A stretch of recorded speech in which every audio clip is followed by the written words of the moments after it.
How's it going, everybody? Rybread here today, and we are back with our Nashville Predators GM mode, and we are just about at the trade deadline. We're at the All-Star break, actually. So if you guys remember in the last video, I asked for some help. What should we do at the trade deadline? And I got lots of good feedback, and I appreciate that, guys. I read all the comments. I try to respond as many as I can, and anything that's worthwhile responding to. And, usually most of what you guys post is. But it was very, very helpful to hear you guys give me some pretty good tips here as we are a month away from the trade deadline. But as you guys know, I like to make my trades a month in advance. So there are a few trades I want to make based on your guys' suggestions, and I think you guys will be pretty happy with what I'm doing here. So first off, we're going to start with the Washington Capitals. We are just going to go ahead and acquire a 6th round pick because I am at the maximum amount of contracts on the team here. So let's go ahead and go to all skaters. I'm just unloading somebody. Moser, I don't even know this guy. He's not going to be anything for us.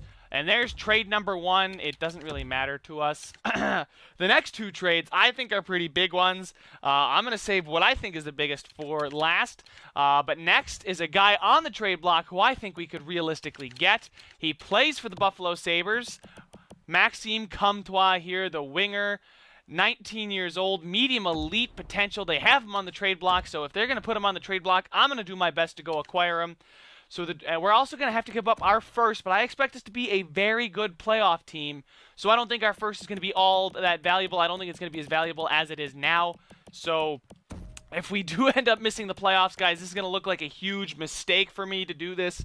But I'm going to go ahead and give away our first this year, a 3rd next year, and then also we're going to go ahead and give up Matt Irwin as well. He's down there in the AHL. I forgot where Milwaukee, I think it is. He's down there playing in the AHL. He's an 81. He's 30 though. On the last year of his contract, it's a really favorable contract. Like, this is a great contract, but he's unfortunately not good enough to be on the roster right now. Oops, I forgot to add him. So we're going to throw these 3 assets and acquire one that the Buffalo Sabres are willing to trade away in Maxime Comtois. Now, don't ask me why they're willing to trade away a medium elite 19-year-old. I'm really excited to go ahead and acquire Maxime Comtois.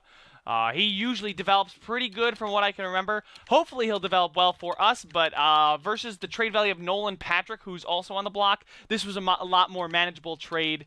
I think it's going to make our team better down the road, too, because I don't think we're going to get a medium elite with this year's first. So there we go. That trade is going through to the Buffalo Sabres. And then finally, I know you guys are thinking, what's the bigger trade?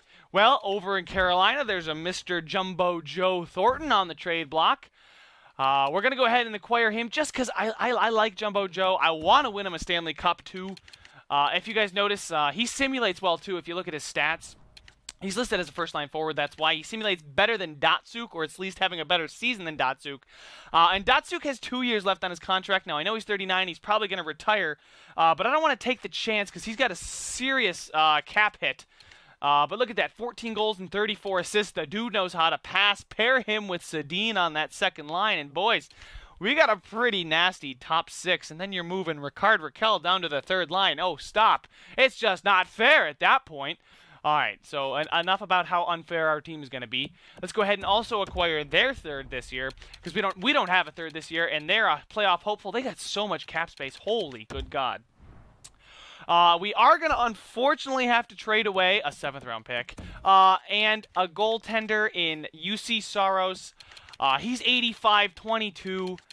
He's on the last year of his contract, and with our cap situation and the amount of stars we're going to have, I don't think we're going to be able to afford him. And who knows, the Hurricanes could let him slip to free agency, and we can get him back that way. But I plan on using the 3rd round pick to draft a goalie. So guys, don't let me forget that right before the draft video. Please remind me that I'm going to need to draft a goalie in the early to middle rounds because we have a 2nd and a 3rd after this trade. And then we're also going to have to throw in a couple guys that they want as well. Let's see. His name is Taiska. We haven't even signed him. Medium AHL top 2. He could be something, but I'd rather have Jumbo Joe for a season. And then Bass as well. I mean, Cody Bass is really nothing. He's listed as a 4th-line forward. He's a center. He's a grinder. Not very good at all. So we're going to go ahead and trade him away as well. It's a lot of assets going back and forth, but we do have Lack to replace Saros. We have Jumbo Joe to really help our offense because it's certainly missed a step after last season. And then we're getting a third for a 7th and 2 prospects. So I'm really not upset with this trade because there's also a possibility we get Saros back or Lack on a much cheaper contract than the one he's on now. I mean, there's no way he's going to make 2.75 next year as a backup goalie. No way. Especially since he's 30, we could probably get him for closer to $2 million is what I'm hoping to get him for. But yeah, guys, look at that save percentage. 927, 2.13 goal against average. He's played 20 games, won half of them, 4 shutouts in 20 games, so that's impressive. Let's go ahead, and there we go, guys. That is the roster. Let's go ahead and just double-check the roster moves. We have one too many skaters up in the NHL, so let's go ahead and check out goalies first. There's Lack.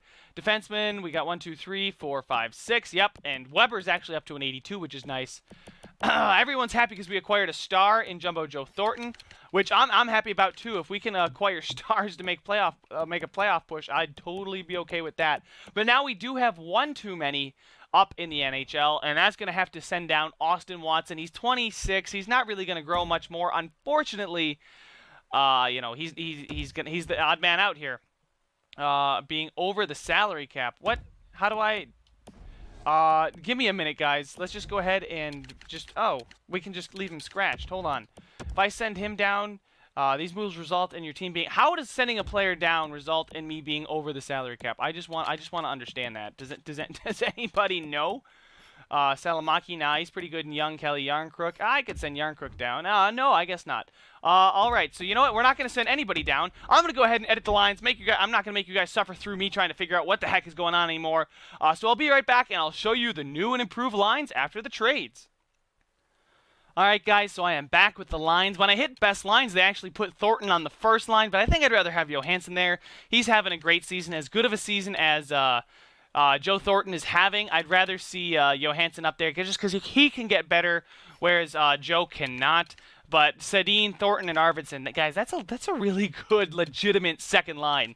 Like, we got 2 first-line forwards here on the second line, and then Arvidsson. Then on the third line, we've got Raquel down there, and Craig Smith and Fiala. So I'm really happy to see. And then our fourth line is a pretty solid 82s across the board. The odd man out, like I had said, is Austin Watson. I guess he's just going to have to be scratched, and I hope he's not going to be upset about his playtime, but if he is upset about his ice time, I might just trade him away at the trade deadline and maybe get a 4th or a 5th or even a 3rd if I could.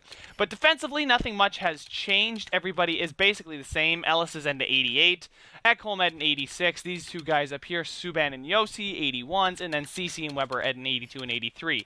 So if we go ahead and check out our power play, pretty much the same, except now we have Sedin up top here, and then our second power play unit is Neal, Thornton, and Arvidsson.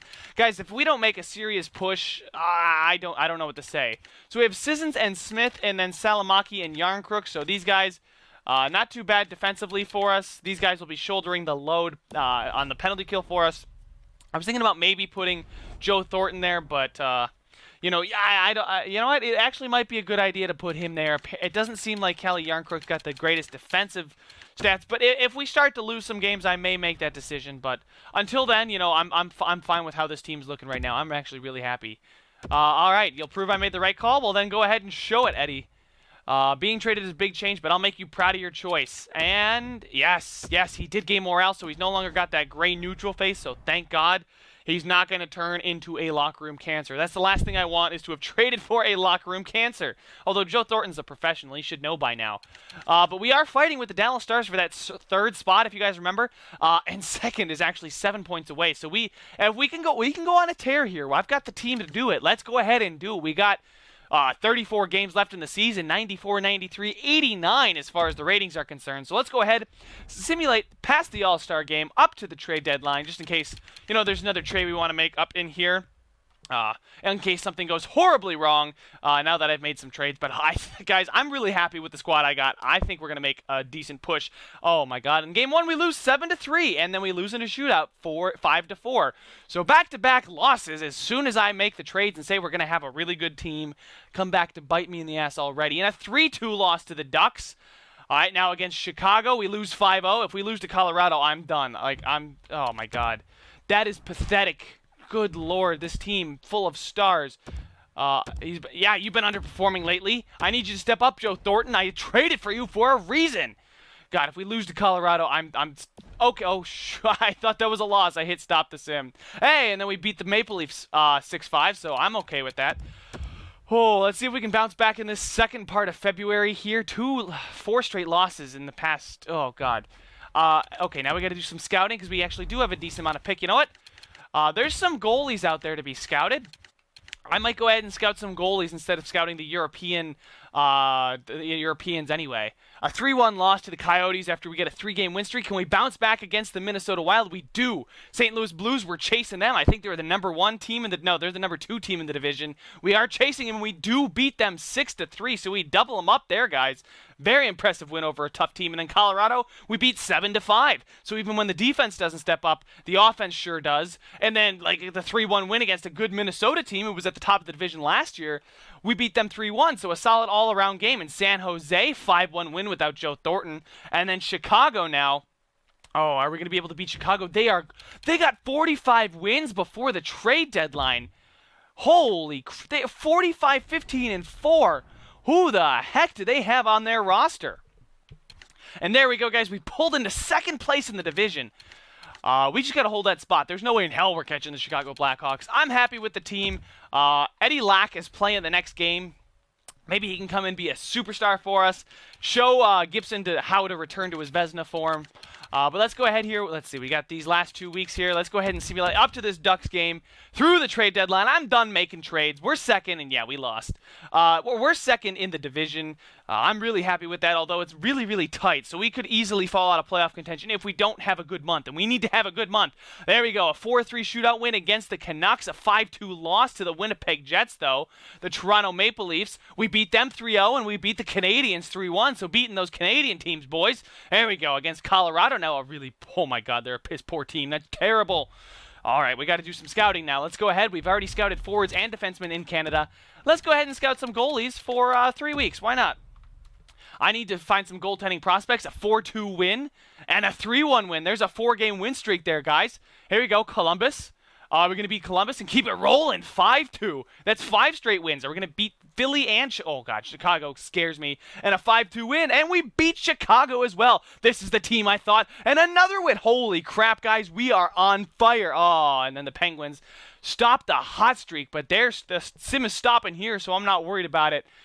Whoo, wow. So what a good month for us. A 3-2 loss, okay. And then a win, a loss. So that's 2 losses and 1 win. So we went 1-2, but then 1, 2, 3, 4, 5, 6, 7, 8 wins. We went 9-2, 9-3, and now we got this last little push here. These last couple weeks against, Carolina. Carolina's 37-27-9. UC Saros has helped them a lot because if you guys didn't notice, he was their number 1 goaltender walking right into the starting job. All right, so we got Anaheim, who's a good team with Pecorine. And then, okay, a sub-500 team in the Panthers. Let's see how far we are, what the division standings are. I'm not going to... All right, so we are 5 points ahead of the Wild, so it looks like we should be able to close this out. I'm hoping. There's no way we're catching the Blackhawks. But if we could secure home ice advantage against the Dallas Stars, I'd really appreciate that. We are 1 point ahead of them. I don't know about the game situation. Oh, we have played the same amount of games as them. We have 9 games remaining. I feel like I always stop with 9 games remaining. Let's go ahead and simulate these next 2 games against Anaheim and Florida. If we can take 3 points, I'd be very, very pleased. A 6-3 win. There's 2. And now against Florida, we lose. So we drop both points there. But team seems to be happy. Let's go ahead, simulate up to this final week here. We got, 2 games against Dallas and a game against St. Louis. Oh, this is a tough final stretch we got here. Let's not go in cold. There we go, a 4-3 overtime win against UC Saros and the Carolina Hurricanes, and then a 5-3 win against the Tampa Bay. A lot of teams are good, and we've qualified. We've made the playoffs, guys, and now it's all about seeding. Where are we going to be? We are, holy crap, 16 points behind the Chicago Blackhawks, who don't even have 20 losses this season. Good Lord, and there's 5 games left in the season, too. Holy crap. We are still 1 point ahead of the Stars. Lots of those 2 games against the Stars are going to be huge, guys. Absolutely huge. Oh, we got to play St. Louis and Dallas back-to-back. All right, St. Louis here. Are we going to be able to beat them? I'd like a point, please. Are we going to take two? We did. We took both in a 1-0 shutout win.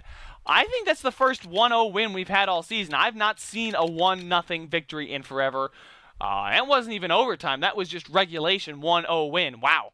Very impressive there. Can we keep it rolling against Dallas? Defense is hot. Offense, let's see what you got. Oh, my God. I made a rhyme and everything, and you're going to just totally be a buzzkill to me and tell me that you need to go out and scout? Oh, we lose 3-1. Come on, we got to beat Columbus. They're a sub-500 team. These are the points you need, at least one.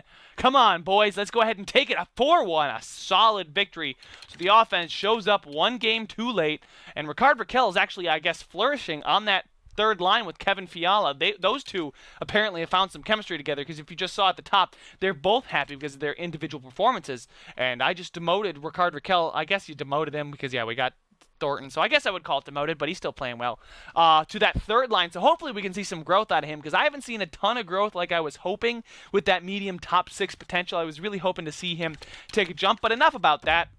Let's simulate through this Dallas game. We need to take this one back. We cannot... Oh, we lost the game. I was going to say we cannot lose it if we want to hold on to second place in the division. Yeah, and we lost second place in the frickin' division. Come on. We have over 100 points for the second straight season, and this year we're going to finish third in the division. What the hell? Good God. This division, and okay, so now, okay, every time we... So if we can beat the Stars in a series, we'll destroy whoever we play next. Because I guess the Stars are just that good, guys. All right, so the regular season is over. We finished with 102, 1 point behind the Dallas Stars for second in the division, but 102 points coming in third in your division? Like, that's absurd. Oh, my God. All right, we got a few more days to simulate, and there's the end of the regular season, guys. And we will be playing the Dallas Stars on the road in the first round of the playoffs. Now, let's go ahead and check out Johansson leading the team in points with 81. I knew it was a good idea to leave him on that top line. He's been killing it all season, though, if I can remember correctly. Forsberg getting 27 goals and 50 assists. I love it. Jumbo Joe's got 34. He came in with, I think, 74, excuse me. He came in with, I think, 48 points, 14 goals, 34 assists, if I can remember correctly. So, is that, Jesus, math, 34 points? I think he scored... No, oh my God, no, 36. 36 points, I'm okay with that. He outscored Neal. Jesus, yeah. If he can wow, we got 4 guys over 70 points. That's impressive. And then Sedin and Arvidsson both finished with over 50. Arvidsson really isn't making that jump overall-wise that I'd really like to see him. Rickard Rakell had 32 points, and he and Fiala must have some pretty good chemistry together. Yeah, they've got the best chemistry. Well, Fiala's got his best chemistry with Rickard Rakell, so maybe Fiala's got to play with Rakell next year on the third line. These two could be a serious powerhouse going forward. It looks like this. These guys were, there we go. And Jumbo Joe was a +10. So Sedin, Arvidsson, and Rakell, they were all minuses. But I think after we got Joe, he certainly helps in that defensive category quite a bit, especially those face-offs. 91, frickin' A. All right, so Craig Smith, a solid season there on that third line. Yarncrook, Sissons, and then, yeah, Watson was benched for the second half of the season after we made those trades. Unfortunately, I couldn't send him down. As far as defensemen are concerned, PK Subban had 58 points for us. He is killing the game. Him and Yossi were a huge plus, especially Yossi.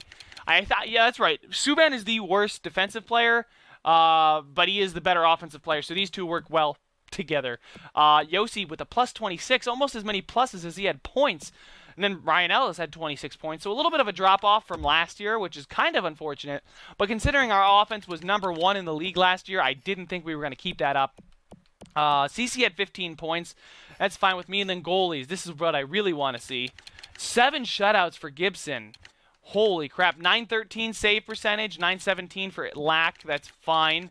And then a 247 and a 244. So Lack's performance dropped, and Gibson pretty much stayed steady where he was. So there we go, guys. There are our stats. Let's go ahead and check out the entire league. Maybe this time I'll go the right way and make it a little bit quicker for you guys. Holy crap. This is why the Dallas Stars are so freaking tough. They have Jamie Bennett at 97. Patrick Kane had a 96. They both had 99. Oh, that's a ball buster right there. 1 point away from 100 points. Crosby had 88, which normally would be a fantastic season, but pales in comparison to Kane and Ben. Sagan had a great season. Well, obviously he did because he plays with Ben. Then we've got Jonathan Toews here, Tavares, Voracek. McDavid actually bounces back and has a 6th season at 83 points. Interesting to see him have a much better 3rd season. Sam Reinhart's up there as well. I think I might have overlooked. Yeah. Johansson's up there at 81, so he had a great season. Sam Reinhart there, Ovi, Phil Kessel. Forsberg was up there as well, so a lot of good players from our team and around the league. Ovi had 53. Kane had 52. Eichel had 44. So we might be seeing the birth of a sniping playmaker, guys. Vladimir Tarasenko at 43, and the rest is to be expected. All right, now let's go ahead and check out the defensemen. Oh, what the holy what? Are you kidding me? 92 points in one season for Erik Karlsson? No, he was the 3rd highest point total in the NHL. Holy crap. This dude just killed it this year. Oh my god, 97 passing, 95 offensive awareness is why, but oh my god. And as far as goals scored, he also led the league in that. Penalty minutes? Oh, no, never mind. I didn't want to sort by that. Plus minus, Duncan Keith, but Karlsson, right? Holy shit. Erik Karlsson had a good season. So we know who the James Norris is going to. Let's find out who the Vezina is going to now. It's looking like Corey Crawford had a fantastic season. Andrew Hammond, he did not start. Yeah, it's Corey Crawford easily. 209 save percentage, 930 save percentage, 209 goal against average. The frickin' Senators and Blackhawks seem destined to face each other, but can we throw a wrinkle in that? First, we got to get past the Dallas Stars in round 1. We don't have home ice advantage either, so that's going to suck. Let's go ahead and check out goals for per game. How did we finish up? Nashville Predators right up there at about 3, and then goals against right up there at 2.5. So we definitely improved from about even on either to definitely taking off in goals for and cutting down the goals against. We were top 10 in the league in goals for per game. Wow, what is that? Like 6 teams with above 3, the Blackhawks and the Stars. Our freaking division, guys. Holy crap. The 2nd and 4th best team. We were the 5th best team in the NHL and came in 3rd in our division. I wish you could see my face right now because I am pissed. Oh, if you want to see my face, subscribe so we can get to 500. Little self-promotion there. Goals against per game, we were in the top 10 as well. So we're top 10 in both again. Not quite as good as last year, which we were dominant and unfortunately lost in the first round. But hopefully this year we'll have a much, much better season in the playoffs. Our power play percentage certainly jumped up to 19% from 16%. And then penalty kill percentage, let's find out where we were. And we seem to be in the top half of the league at 81%. I'm okay with that. Time shorthanded, we were in the... Okay, so we don't take a lot of penalties. Do we get a lot of power plays? We get the 2nd most power plays in the NHL. We just got to convert on them. If we could convert at a rate like last year with the amount of times we've been on the power play, that'd be fantastic. So there we go, guys. There are the team stats and the player stats. Here is your playoff tree that I will leave for you guys. Let me know what you think of the trades. How did I do? Did I mortgage too much of the future? Did I do great? What do you guys think we're going to do in the playoffs? I'd love to hear your guys' comments. Like I said, I love reading them. Make sure to subscribe if you want to see more and want to see my face. And I will see you guys in the next one.